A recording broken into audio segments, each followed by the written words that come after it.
Would Floyd versus Conor part 2 be as big as part 1?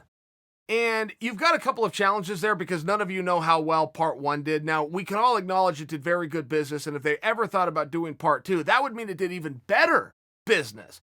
But the way you become the biggest boxing fight of all time is on Monday morning when you put out the press release, you lie about doing a number higher than the previous promoter lied about.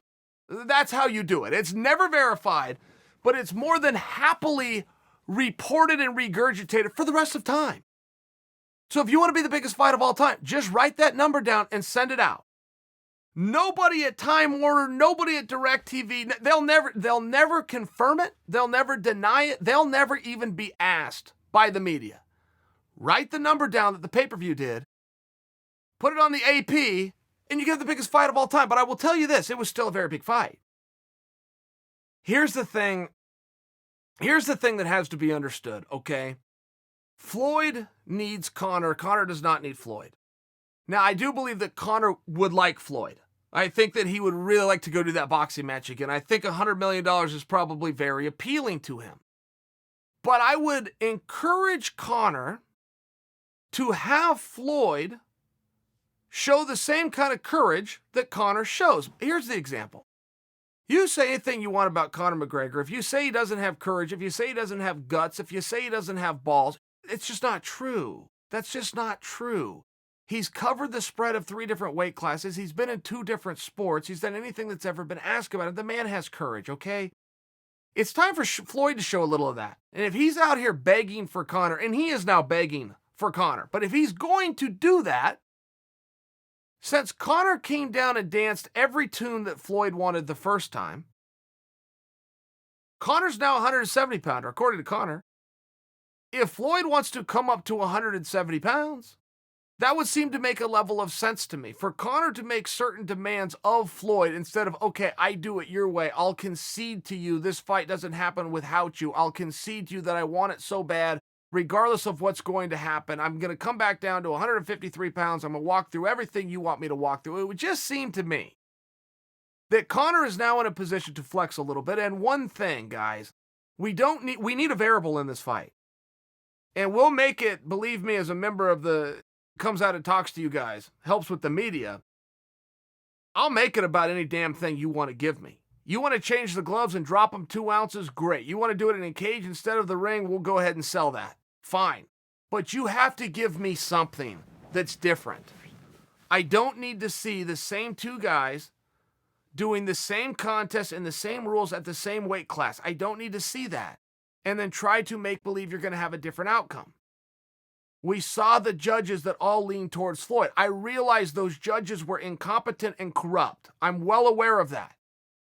But if we have to go by the numbers and what happened on paper, we did not have a close fight. So you must offer something to me that changes this, that can then allow me to tell the audience that they should tune in because perhaps the outcome will also be different. And you will have a meaningfully different fight at 170 pounds than you did at 153, particularly when you factor in the fact that Floyd Mayweather, who didn't lose a single pound for the fight, still weighed in at 148 pounds, representing 5 pounds lighter than the limit.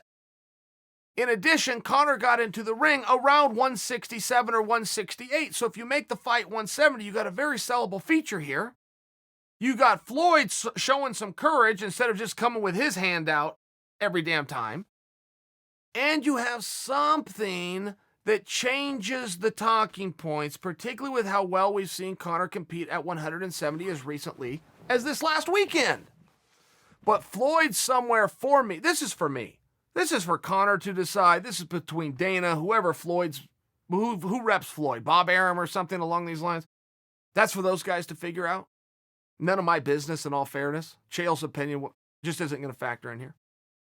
But I would offer you this before we went and did it. For Conor to go out and show the courage that Conor has showed, time and time again, including going and fighting Floyd and agreeing to everything that he had to agree to, and Conor's life was different back then, and that's just the side of the bread that was buttered. I understand all of these different things, but the shoe is a little bit different now. And for Conor to say, hey, Floyd, come on up. The water is warm. I did it. I had the courage. I made the walk. I quit doing some of these weight cuts. Now, Floyd gets a little bit of pushback too. I understand that you start to have a conversation here. where Floyd could put and go, look, I only weigh 148. I made the weight 153 because you said that's as low as you could get, and I made you $100 million. Now you're telling me to come to 170. I only weigh 148. You weigh 170. I mean, this starts to go both ways, but guys, something about this contest has to change. I won't predict for you that we're ever going to see this contest again. But I will remind you that before we saw it the first time, Conor went on a tour and started telling everybody he was going to fight Floyd. Floyd finally spoke up, said he was going to fight Conor. Those guys had it all worked out. The promoter came to the table last. It was the opposite of how a fight has ever been made, and it went on to do very well, to the point that they'd both like to do it again. So perhaps these two drumming this up, Conor's spreading himself a little thin. You got the Masvidal, you got the Usman over here, you got the Khabib top, Justin Gaethje's on the list, but what's Conor supposed to do? He's been out for a minute. Some guys are saying his name. He wants to say their name back. Conor reveals to us that he was in some level of talks to fight Pacquiao. Now you've got the Mayweather thing reasserting itself. Mayweather's doing some of the same thing. 3 weeks ago, he tells us he's fighting Pacquiao, which bombs. I mean, this idea absolutely torpedoes, but Floyd keeps resurfacing, and then 3 days later, he switches over to Conor. He's got to align his ships, right? It's one of the keys to the art of war. Get your troops and align them and make sure they're all facing in the same direction. So could Conor versus Floyd 2 happen again? Look, I'm a little short on that. I'm a little bit short on that, but I do understand the history of it. They could go out and get this going again. I think they're missing, though. One of the things that happened when they did this the first time is both of them only spoke each other's names everywhere they went. Now both of them are saying a whole lot of names and seeing which way the wind blows. They're not wrong to do that.